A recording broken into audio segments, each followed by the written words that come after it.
be advised, the opinions and views of the hosts and guests do not reflect those of the station.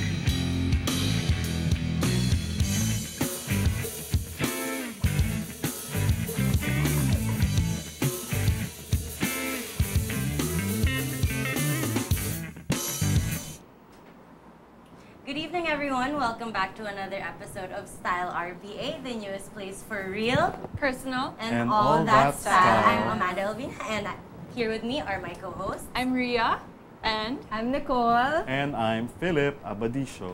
Alright, so we're here with you with another episode. What's on our lifestyle news? Radar. Come on, Amanda. What's on our lifestyle news? Okay, so for fashion this week, we have Echo's Spring Summer 2012 oh, I wrote collection. That. Yes, I compiled exactly. that. So yeah. it's a new line of footwear for men this summer. So and we had a lot of hits, a lot of comments, people reacting to our 21 most beautiful women in the Which Philippines. Congratulations to you. But we all voted on it. Can you tell us like a little like who were on the list?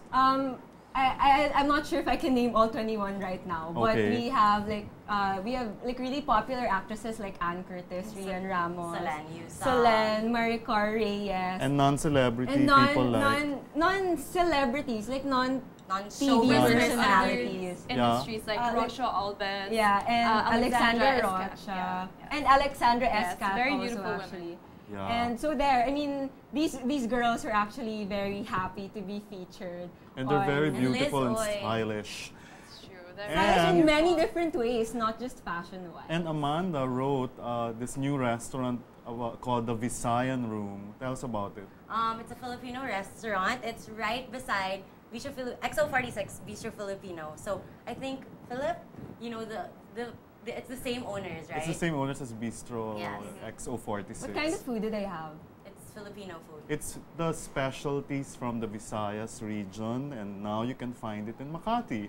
Wow. So if you go to our website, StyleRPA.com, you're going to find out more about all of these things that we talked about. So from elsewhere in the world, American Idol, Jessica Sanchez was eliminated but saved by the judges. It's actually been quite a talk of everybody these days because it was actually a very controversial. Very dramatic. Yeah, very dramatic. No one expected just J-Lo like going up the stage and just going. Saving her. I thought she was gonna do like a Kanye thing, I know. like interrupt. I was talking to my cousin who's in the States, and I know she's okay for this week.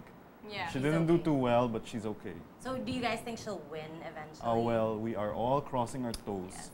Who are you rooting for? You're all rooting for. I'm rooting for Jessica because I really believe in her talent, and win or not, I think she's gonna go far. Right. But what do you think about? She speaks more about her being a Mexican more than a Filipina. I read something about that, so I hope she's also proud of all of us, like we are of her. Well, I think I mean, you know, she's half, I think, right? But I think she grew up actually in near Mexico, so I think she'd be more connected to the Mexico side of her. Never mind, we're proud of her, so really let's make her more Filipina than she is Mexican. Yeah. So anyway, I also watched the 3D version of the Titanic. Alongside the celebration of the world of the Titanic centenary. So the Titanic That's in happened. Singapore, right? Well, the exhibit? Well, everywhere in the world, actually, it's being celebrated. Oh, okay. So there have been like how many years has it commemorative services. And like, so there, we're looking at the picture. I think this is the ship from Newfoundland. Ah. It's the people they're kind of like reliving what happened to the Titanic. So there are people that, if you look at them, they're actually in costume from when the Titanic actually happened 100 years ago. Wow. You know, I watched the Titanic last Sunday with Marites Allen, the feng shui expert. And do you know that she lost her mom? in a, The Titanic? no, in an Oh my God! I in another That's boat. what I was waiting for. In a boat that sunk, and she was right beside me. And she kept on crying, so I really felt. Oh, you know, that's bad. so sad. And but the really interesting thing also is there's actually a Twitter account called Titanic Real Time. So what they did was they were tweeting as if they were really on the Titanic. It was like kind of Morbid? Like, yeah, because they'd be like, oh, we just heard that there was a report about like an iceberg, but I'm sure it's nothing to worry about. So Wow. it's so. So if we had really, Twitter back then, yeah, this that is would what the totally captain be the would be scenario. tweeting. And what else is that's on Twitter very popular these days is Coachella. Yes, of course. Definitely. Of course. The first weekend just concluded last weekend, and the second weekend is happening now. So today, Saturday, is their second day. Well, So- I know two friends of mine attended, Divine Lee and Victor Basa, and they said it was really awesome. Yes, and something that was like that really caught people's attention was Tupac in a hologram. He was singing alongside Snoop Dogg And Dr. Dre. And Dr. Dre. So it was really, I think it was like very nostalgic for a lot of people because Tupac has been dead for, I'm not sure, I think around 50 years. So, and it actually no, not looked 50 like, years. oh, okay. Yeah, I more think he like died just in 10 96, years my or dear. something. So how long is that? 10, 20, 20? 16 if 15, it's- 15, not 50. Not 50. Okay, Okay. 50, not Right. 50. Good math. Anyway, so I'm a lit major, you can't blame me. Okay. Anyway, so there are like a lot of really popular bands that are on there. So you have, you know, the Arctic Monkeys and the Black Keys. Oh, I love the Black And Eminem was actually also there the same night. And Eminem and Wiz Khalifa were actually there the same night that Tupac and Was in Dr. Dre hologram performed. I like the color of your dress, and it's matching with your. My nails. Look at your what I did nails. actually was I did nail swirl art. I love so it. you just kind of like dip the nail polish Yeah. into water, then Nice. Who are you wearing? submerge. Oh, we're wearing Zara. Fabulous clothes from Zara. Oh, okay. Yes. Well, I'd like to So- thank Hugo Boss for my jacket. So. Very Well, Vlogging, anyway, thank you. so of course we had such a great time Well, talking to you, I'm so Philip. envious. I'm sure you're gonna have so much fun with our next guest. Yeah. Yes. So And I'm I'm sure going to viewers leave you will so have he fun can too. So our so he can viewers take will my have, place. Yes, our viewers will have to say goodbye to Philip. Thank We'll you see so next much week. for having me here. All I'll right. see you Bye, next Philip. week. Bye bye. Well, another great thing that's been happening actually on and locally is the Binibining Pilipinas Yes. Coronation Night actually just happened April last 15th, Sunday. so last Sunday. What did you guys think of the whole pageant this year? Well, I always used to watch like the Binibining Yeah. Pilipinas I watch ever it since every I year. was I a really kid. watch it. Yeah, I do watch it every year, and I think they did quite well. I mean, I do wish some of them would have just stuck to a language that they were more comfortable Yeah, in. but one Well, person that stood out, aside from the winner, of course, was the DJ for the swimsuit competition who actually trended worldwide. Yes. And we have him here Here with us today. Everyone, please welcome Callum David. Hey, say hi to everyone. Hey again, Hello, Callum. Callum. We actually Hi. featured Callum in Style RPA way before Binibining Pilipinas. Yes. You know, So, Callum, how do you feel that your name has been trending worldwide on Twitter after the Binibining Pilipinas Coronation Night? Well, to be honest, I was quite surprised. I didn't expect to get so much attention from Yeah. it. I knew I was going to be out there and known, but not as much as I did. I didn't expect to get worldwide. Right. So tell us how you got The gig. on Binibining Pilipinas. Well, actually, a DJ friend of mine was supposed to take the gig, and unfortunately, he had to go overseas. So the production asked if there was, someone that could take his spot, and so he suggested me. Right. So how do you feel that you were performing live in front of so many people and like With it wasn't a 30 club, it did wasn't you a feel party, it was a did you feel pageant. nervous or anything?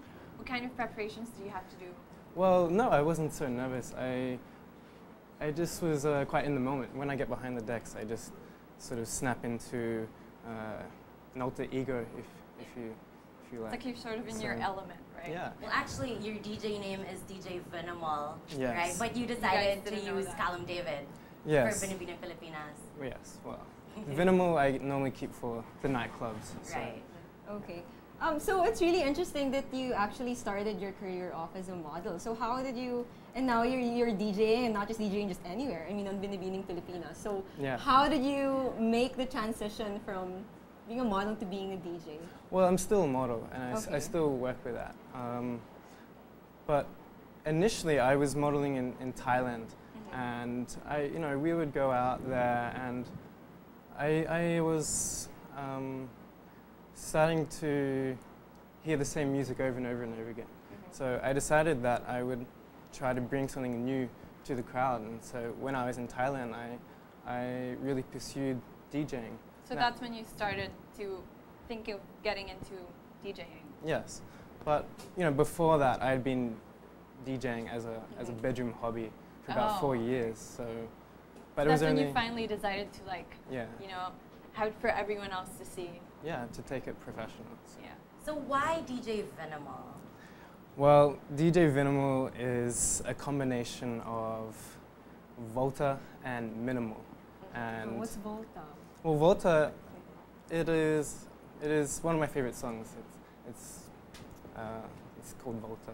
So I just combined the two. I was really into minimal music at the time, and I thought it sounded cool. So.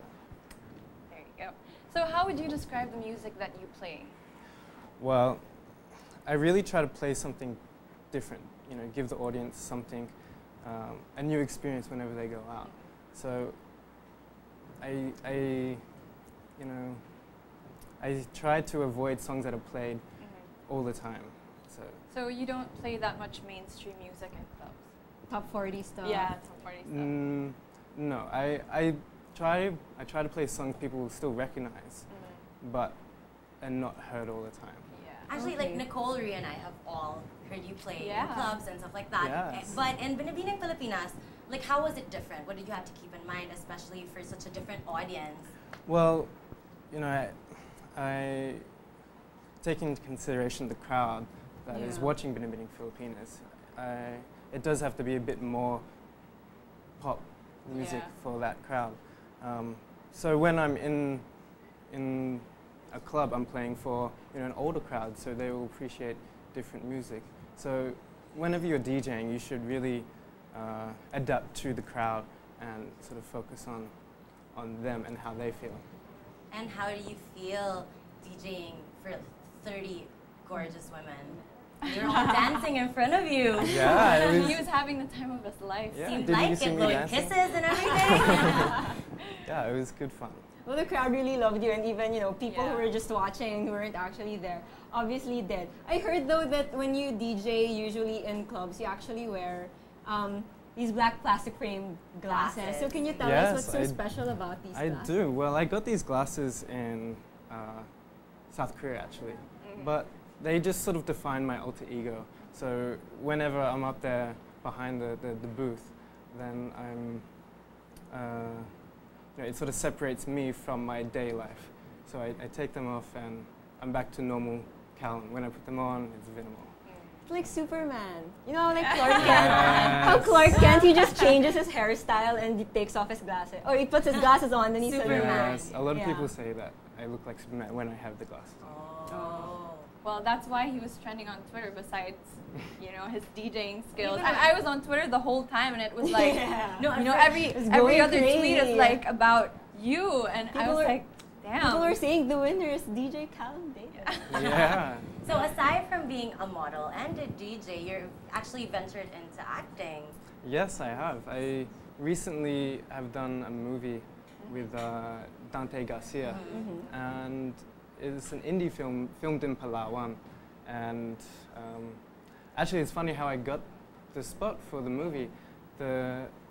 Again, a friend dropped out of the, You're really the lucky, spot I aren't took. you? Yeah, and I was recommended, and the day before I had to start shooting, I was told that I had to leave. I had to fly out to Palawan to go. And actually, I play a French man in the movie, and I had to learn my French accent within 1 day. Wow. So what was it like? Did you have any acting background? Did you have to study? Well, modeling is not too different From from doing that movie. So it's the same sort of setup. You have the cameras, you have the lights. And I've also acted in TV commercials before. So it's quite similar. The only difference I sort of notice is it's every day, whereas a TV commercial will be just one day and then you're finished. And then, but a movie, it's boom, boom, boom, boom, boom, boom. So you've been doing a lot, modeling, acting, DJing. Where do you see yourself in the long run? In the long run? What is the long-term goal? Or which one do you like to do the best? Or what do you think you're best at? If you have to focus on something, what would it be? Well, I really enjoy my music, and I play because I love music, and I love the music that I'm playing. So I enjoyed that a lot. As for modeling, a model only has a certain lifespan. So out of all of them, I see sort of modeling fading out first, and I'd like to continue with the others. I enjoyed that. So. Well, you're very lucky you have other talents. You're multifaceted, as we'd like to say here. Thank you. So let me ask you, do you plan, you're Australian, right? Yes. So do you plan on staying in the Philippines for good? We're sure all of the Filipinos want to know. You might be leaving them so soon. Well, I enjoy it here, and yeah, I'd like to stay so far, yeah. So I'm sure I see no reason to leave. I'm sure that's good news for everyone who's been, looking out for you and for everything that you've been doing now. Yeah. And you've worked with a lot of Filipino people while you're here. So from actresses, photographers. So who are your favorite people that you've met? Well, or who do you want to work with eventually? I'd have to say, well, the favorite people I've met are probably the people from my agency, my managers. And I've been with them from day one, and they've really sort of supported me and been me the whole way through. So I really respect them, and I really enjoy working with them the most. That's really good considering, because you're really away from home and away from your family, is it right? Yes, but I still keep in contact with my family quite regularly. Almost every other day I'll be emailing them and keeping in contact. So that's good to hear. Yeah. So what can your fans look forward to in the future? Like, what can we expect from you? Well, the next big thing would have to be my movie coming out. We should all watch out for that. It's pending the release date, but it should be within the next 3 months. Are you allowed to say who you're with? A little hint about the movie? Well, I'll be acting with my main co-star is Glyza De Castro. Oh, she's a very good actress. So you see me acting with her. So I'm sure everyone wants to know, are you single? Yes, I'm single, but recently I'm just concentrating on work and really focusing on my... So he's single, but he's not ready to mingle. Yes. But do you have any celebrity crushes? Well, from Hollywood, I'd say probably Jessica Alba. But, I'm really sort of concentrating on work right now, focusing on my career. Work now, love life later. Yeah. So you're those kinds of guys who are like married to their career. Some might say that. Is that a bad thing? No. Well, some girls would see that as a bad thing, but not necessarily a bad thing. So why don't you tell people how, where they can find you, how they can reach you? Well, you can follow me on Twitter, of course, And what's your Twitter name? Callum David 1. There you go, girl. So you gotta follow this. And you've got a website, right? Yes, I have a website as well, just callumdavid.com. So, and on the website you can find all my photos and things and links to videos of me from my commercials and keep updated. And if you want to check out our article on Callum, Yes. which I wrote, it's on StyleRPA.com from a while back.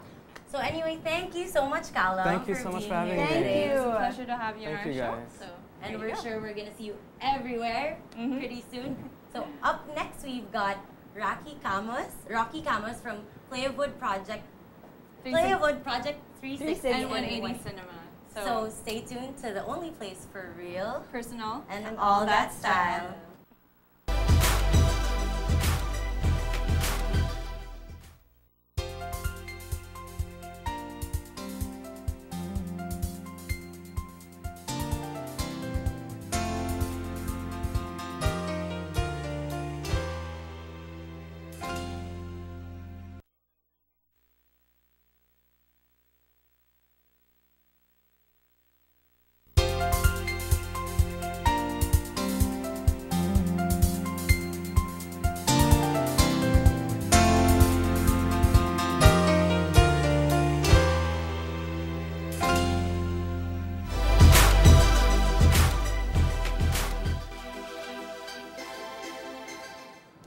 Welcome back to Style RPA. So before we move on to our next guest, we do have people who are celebrating their birthdays this week. So today is Iggy Pop. He's celebrating his birthday today. And Robert Smith of The Cure. As well as James McAvoy. He was Mr. Tumnus in The Chronicles of Narnia, and he was also in a lot of other movies like The Last King of Scotland. And today as well is Queen Elizabeth II. And locally, Luis Manzano is celebrating his birthday today, and Jason Escueta from what do you call alma mater. My alma mater, from the Ateneo. So he's a Blue Eagle. He's one of the Blue Eagles. And April 24 on Tuesday is your birthday. I'm turning. Never mind. Nobody needs to. Okay. So if any of you want to be greeted, just tweet us and your birthdays, and we'll be greeting you on air. So our second guest for tonight brings a whole new definition to carpentry and furniture. He also has his hands full with Project 360 and 180 Cinema, brave new ventures in the field of filmmaking. Please welcome Rocky Camos. Hey, welcome to our show. Rocky. Thank you. Hi, Rocky. Okay, so you seem to be involved with a lot of projects now, but you actually started out as a model. So why did you choose to enter the world of furniture design? Wow. At that time, I was in college, and I was in 4th year. And in order to graduate, we needed a business. Mm-hmm. Oh. So I ended up exploring furniture design, and Play Food was it. But I was never able to go back to actually present it. So why furniture design out of, I don't know, other kinds of design, or other things that you could do business with? Well, I was interested at home. A lot of things start at home. I was interested in the arrangements of the house, spatial organizations. Maybe I think it's because of my mom. So I wanted to start, being more active with my environment. And I started with my room. I emptied my room. Wow. And that's whatever I wanted there, I wanted to being able to design, or I wanted the reason for it to be there, and that's why I explored design and furniture design. So what's Play of Wood now? Like from what it started as your business thesis, how has it grown? Oh wow, Play of Wood has been around. I've been doing it for 7 years, and wow, yeah, I know.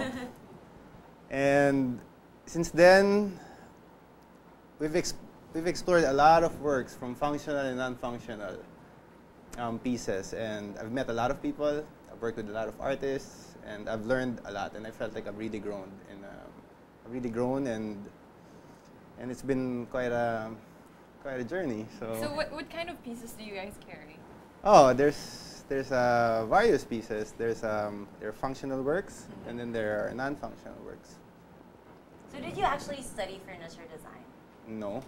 I didn't study furniture design. I didn't study carpentry. I just sold my car, and You sold I sold my car. I used all my savings, and I bought wood. I started to work with one carpenter, and that's how it started. And it was really something. I mean, and I went back to Antipolo. That's where I did it, and that's how it. So you don't actually make the furniture yourself? Like you don't work with a hammer and a nail and wood? I've tried. I've done, of course, because after 7 years, you don't really have a choice. But one thing I enjoy doing is shaping what I call entities with a grinder. So that's what I do with hands-on. But I've tried doing hands-on work, and I guess I don't have the patience for it yet.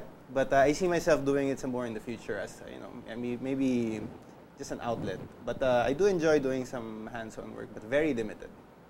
Okay, so can you describe your design aesthetic? I mean, what kinds of furniture do you make? I mean, you mentioned you make functional, non-functional pieces. So can you elaborate on this? Well, the first ones were highly experimental, and I wanted to express some things that were in my mind at the time. Like the rook, that's what I call, and it's a table that represents the unified tower of the church and the state in the Philippines. So at the time, I was really deep, and I was trying to understand things going on around. I was like, should I make two rooks? It symbolizes both the church and the state, or just one? Because in this country, it seems inseparable. So exactly. So that's one of the first pieces in 2005. So yeah, that was a functional work, and that was the concept behind it. And then it was followed by the cardinal, and the cardinal, you see at that time there's a lot of things going on. Is this the cardinal that we're showing in the Oh yeah, that's it. That's a piece that I designed with a friend of mine, and who used to be an altar boy actually. He was a sacristan. Wow. And so maybe that's where you got the name. Yes, and so we were like, hey, let's make something for Cardinal Sin. But ironically, it ended up with another cardinal, Vidal, Cardinal Vidal, not Cardinal Sin. So it ended up in a chapel actually. Wow. So yeah, and then wow, it's like reminiscing about the old works 7 years ago. And so then these were the first ones. These were the first ones with no experience yet. All right, so this is the Chi. This is the Chi, and it was inspired by, at the time I was reading a lot in Chinese philosophy, Confucius, all Chinese Eastern philosophy, and that was the Chi. And if you could see, there are eyes there that really speak of the, Chinese. And then there's a mouth also, and then yeah, that's it. And the Miyamoto. That's more, that was inspired by Miyamoto Musashi. He's a known Japanese samurai and carpenter and poet and philosopher. He won 60 out of 60 real samurai battles, apparently. Wow. And until now, the book that he's written is still being used for philosophy in Japan. All right, and there's also a bench. Bench, yeah. That was yeah, it's inspired by just Zen, and very it's I've used that as my headboard for my bed, and it's just on the floor, as my sideboard, as a bench. Very multifunctional. Yes. Okay. So, and you also have a piece called the Miss L. Oh yeah. Miss L? Actually, I just saw that recently, about 3 weeks ago, when I visited Cebu. I visited my parents, my ex-girlfriend's parents, and I saw the piece there. And it was still there, preserved, and it seems like they really took care of it. And usually I thought they'd burn it, but well, it must be an honor for Luis. Yeah. So I'm really it's really interesting to know that furniture could actually have philosophical and political and religious meaning. So how do you how do you come up with these things? Do you read something and then you think, I'm gonna make this a table? Well, usually when something's brewing in me, I just take time off, see which amongst my thoughts, which ones would really want to come out already in whatever way. So that's just usually the process. And at those times, those were the things that I wanted to express. So that's usually the process. And if I can't hold it anymore, then I have to do something about it. So I usually it usually manifests in design, or maybe I write something, so those are that's the process. So you also have pieces that are dedicated to your friends, we understand. Yes, that's Ange. And then is this an ex-girlfriend or? No, she's a good friend. And then that's Anna. That's Anna. Yes. It's all girls, I see. Yeah, well. Maybe he's a ladies' man or something. Well, no. Okay, so there's also a piece. And I haven't even made for my sisters yet, and that's a lot. So imagine if I start making for you have a lot of sisters. I have 9 sisters. So 9? Yes. Only boy? No, I have another brother. So I have you're a not brother. gonna make one for your brother? Later on, I'll make maybe some chairs or something. So there's also a piece called 69. Oh, well, maybe I'd elaborate on that off cam. Okay. All so right. we'll move on to the next piece. Okay. You have a piece called the Juan de la Cruz. Juan de la Cruz. Sorry, Juan de la Cruz. I Yes. have to play words in that one.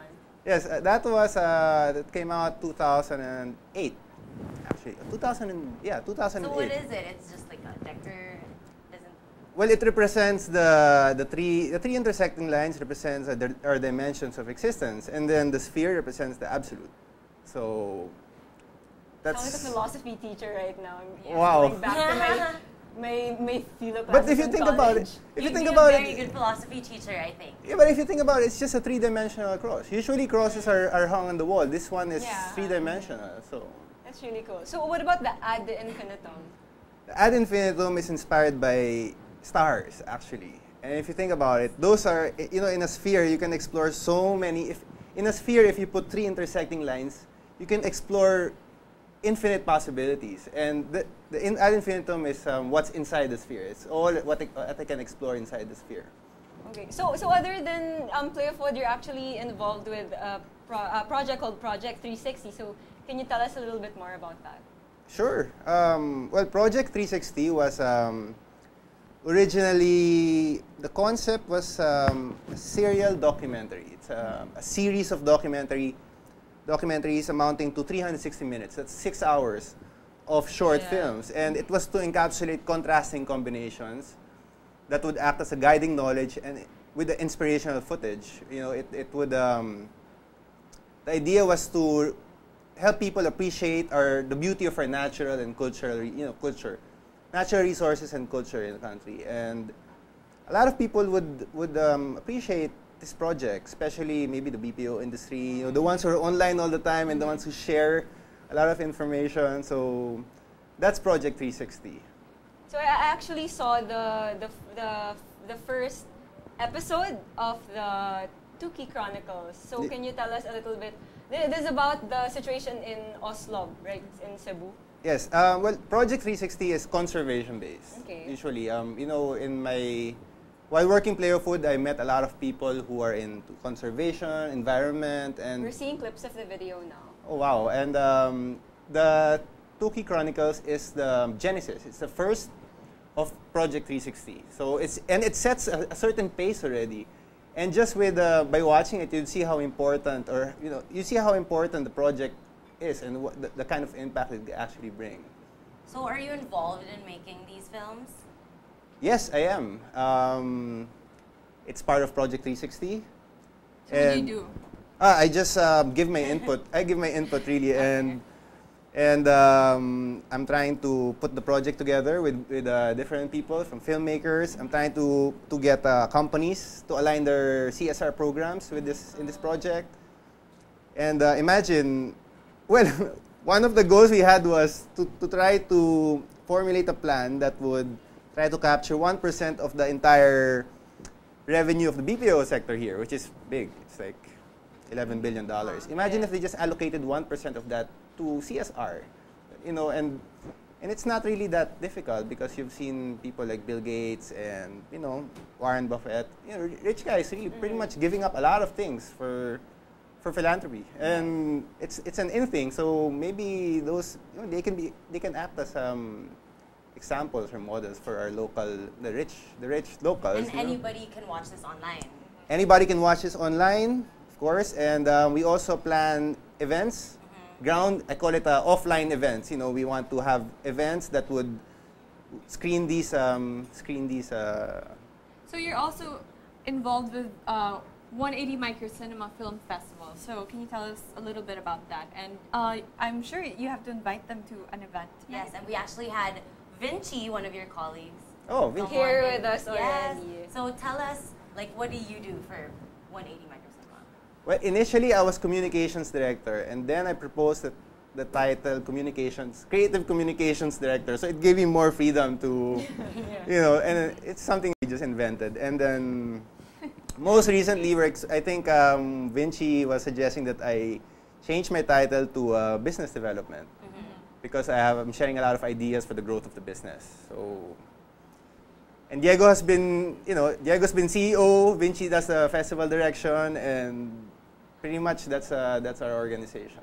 So all of your projects actually seem to have kind of like a social awareness or like a social action theme underlying them. So where does all of this passion come from? Curiosity, I guess. The urge to understand ourselves, our place in society, how we belong in the environment, you know, how we understand our environment.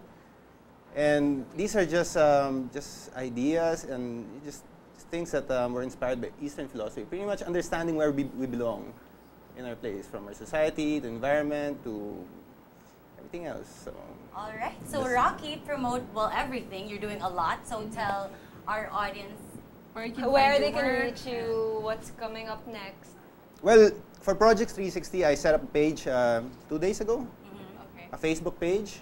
Together with that, I also set up the consortium of tourism advocates in the Philippines. It's a group. And also for 180 Cinema, we have our Narrative Awards tomorrow in Rockwell. Oh. Yes. So you should invite everyone to come. Yes, yes, we're inviting everyone. We're inviting everyone. It's from 1 to 6 p.m. There's going to be a workshop. Okay. We'll have filmmakers, and then from 6 to 8 p.m. will be the awards night. All right. Thank you so much, Rocky. So we're going to take a short break, and we'll be right back at the only place for real, personal, and all that style.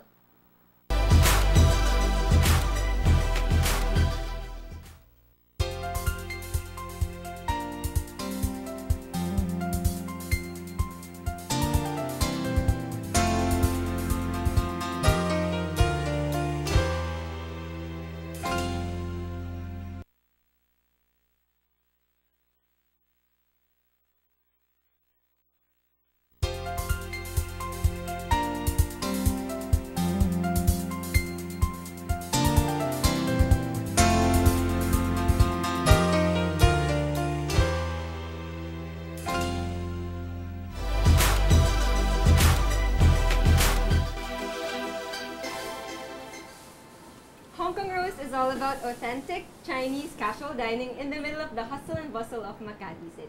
And right now we have here with us Mary Chan of Hong Kong Roast. Hi. Hi, Say hello Mary. to everybody. Hello. And we also have like we have a beautiful spread of your very own Chinese food. And the three of us are ready with chopsticks because we're so excited to try. Dig in, just dig in. So Mary, this Hong Kong Roast actually started out as a side business for you. So what Yes. made you decide to like put up a restaurant, and why did you choose Chinese? Oh, well, I always travel in Hong Kong, so I always taste their street food, cafe. So I always would bring home some of the roast pork and roast duck. So I decided, why not doing it here?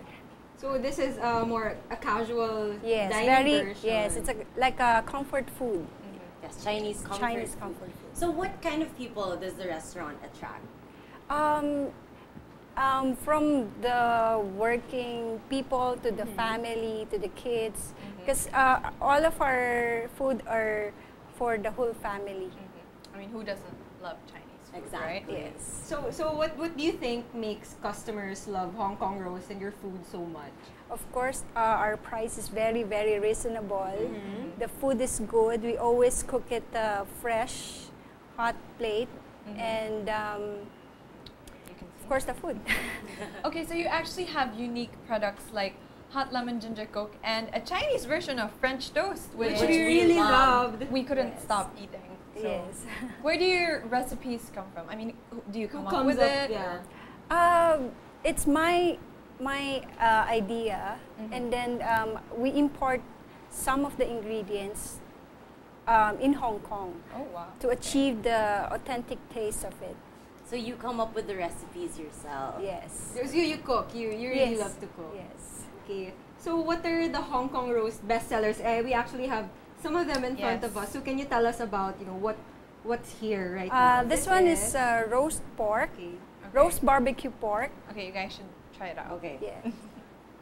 Okay. So what makes your in it? roast pork different from? If you the difference from the roast pork here in Metro Manila, our roast pork has an authentic taste of Hong Kong. Okay. So what's in what is the? We all have our mouths full. What's in the Very sauce? good. It's very good. What's in the sauce of your roast pork? Of course, my secret recipe. Oh, we're not allowed to know. We're not allowed to tell everyone. So You guys guys just try it out. Yeah. Yes. You just Alright. gotta try it out. So next we have The special baked chicken. This is Okay. same thing like Hainanese chicken, but we make it something special. Like we mix all the ingredients together in the chicken, so the distinct you can taste the distinct Nicole and taste of the everything. ingredients. And it's really juicy. Like when you taste it, you Yes. just it's not like the usual chicken that's kind of bland. Yes, you because just taste it. we use a native chicken. We use a free range, not the commercial Yeah. one. Okay. Because I hear they do like lots of bad things to chicken now. But this is really, they do. Organic, chicken yeah. all the time. But this is really good. Okay, so and our next dish is Of course, the beef ho fun. Fresh. Okay. We use a Most fresh favorite. noodle here. my favorite. Yes, because we actually shot our Chinese Yeah. New Year That's right. editorial in Hong Kong Rose at their Bangtikan Branch. branch. Yes. Exactly. So we're very familiar and we love Hong Kong Rose. All right. So anyway, So Going back, the ho beef fan. the beef ho fan is the flat noodle, right? Yes, yes. Okay. What we're using is fresh noodles. Okay. all right. So these are the photos from that shoot. Yes. Those The- actually that you see on screen right now, that's their Bangtikan branch. So that's the shoot that we did there. Yes, it was a fashion and food shoot. Yep. So anyway, so the ho fan. Let's show our audience. I'm sure Nicole is dying to have a taste. I'm just gonna Google it. People, this is her favorite. So what makes your ho fan special? We use fresh noodles. Do you make it yourself in your restaurant? Yes. Oh. Okay, that's really awesome. I mean, it's really really good. And then this last dish is Of course, the sweet and sour Very, pork. very popular Yes. Chinese dish. It's like a Chinese food staple, right? yeah. So what makes your sweet and sour pork like special from other sweet and sour pork in other Chinese restaurants? With our special ingredient in it, you can taste the real Hong Kong sweet and sour compared to the local one, which is you can taste the sweetness. But this one, you can taste we put the special ingredients from Hong Kong. Right. So I'm curious, where do you learn to do All like of this. these recipes and all of it? Well, by tasting it. Wow. Your husband must be very lucky. Yeah. So you also brought with you a couple of Drinks. drinks. Yes, this So is our my new favorite, I drink. think This one. Okay, what Very is interesting this looking one? drinks. This is our new drink, the yogurt, nice fresh color. fruit yogurt drink. Oh, it's a yogurt Wow. drink? Yeah, the green one is a honeydew. So And both- this one is The orange lime yogurt. this is orange. Okay. lime And this yogurt. one is the lychee. Lychee. This one. It's This one really- over here. It's lychee. It's really refreshing. And this is This is the Horlicks drink, which is very popular in Hong Kong as well. Yes, I've actually, I have a lot of friends who this is their favorite Yes. drink from there. So. all right. So you have two branches, Bangtikan and Jupiter. Can you tell us like what's the Yummy. difference between both branches? Of course, the food is The same in same. flavor, but Yes. the ambiance for both restaurants are Yes. quite different. In our Bangtikan branch, we have a express type. While in Jupiter we have a modern cafe concept in that. So the one in Bangtikan is kind of like the more casual dining Yes. kind of setting, and then the Yes. one in Jupiter is the more like upscale. Upscale, yeah. yes. But are the prices the same for both? Or No. of course, since you also pay for the Right. Yes. dining experience. So, but let's talk about like your Bangtikan branch. What is your price range? For the roast pork, for the short order, it's only 180 pesos. Wow, So you see, Yes. there is So very you were reasonable ready to go there. it's very reasonable. So, what are your favorites in your menu? Oh, all of them are my favorites. I'm sure because you make them all yourself. Yes. I actually love the drinks because they're really perfect for the summer. Yeah. Like it's been Yes. really And hot. they're interesting lately. drinks. Like they don't taste like a lot of drinks that you taste Yeah, out there. I don't think I could get orange lime yogurt anywhere else Yes. in the whole country actually, and it's really really good. I love that there are like actually bits of fruit in it. So Fresh fresh fruits, fruit. yes. fresh fruit. So it's really really awesome. Okay, so thank you, Mary, for coming and sharing your food with hold us on. But today. before that, please invite everybody to To Hong Kong Hong Kong Rose. Rose. Yes. Where can you find your two branches? Okay, I'm inviting you all to visit our branch in Jupiter and in Bangtikan. You can experience dine-in, takeaway, or delivery. Oh, you deliver. Yes. All right, and you're open Monday to Saturday, To- 10:30 a.m. Monday to Sunday. Oh, Monday to Sunday. Okay, Monday. For both branches. Yes. And also we are open for franchise. Oh. All right. So you can go there if you're, you're taking your family out for dinner, or if you're if you're in the office and you want to have lunch. Yeah, with your friends or with your special someone. And I think it's have for a Twitter account. Yes. Right? Which is HK Rose _Makati. Okay, so you guys better follow that for. And by the way, in your Jupiter branch, I'm not sure, but there's a bar. So Yes. So do you serve any specialty cocktails? Yes, cocktails also. All right. So if you're in the mood for dinner and then drinks, you don't have to transfer. Perfect. Just go To Hong Kong Rose. All right, so there we have it. Right. Thank you, Miss Mary, for guesting on our show. Thank you for inviting me. Thank you so much. And we also like to thank Rocky Camus, Callum David, and Philip Abadisha, of course. So don't forget to check out our website, StyleRPA.com. Follow us on Twitter at StyleRPA and like us on Facebook at StyleRPA. We'd also like to thank Edgar Soriano for our hair and makeup. And then Zara Greenbelt 5 for our clothes. beautiful clothes. And Hugo Boss for Philip Abadisha. And alright, so watch us here again next Saturday night, the only place for real, personal, and all that style.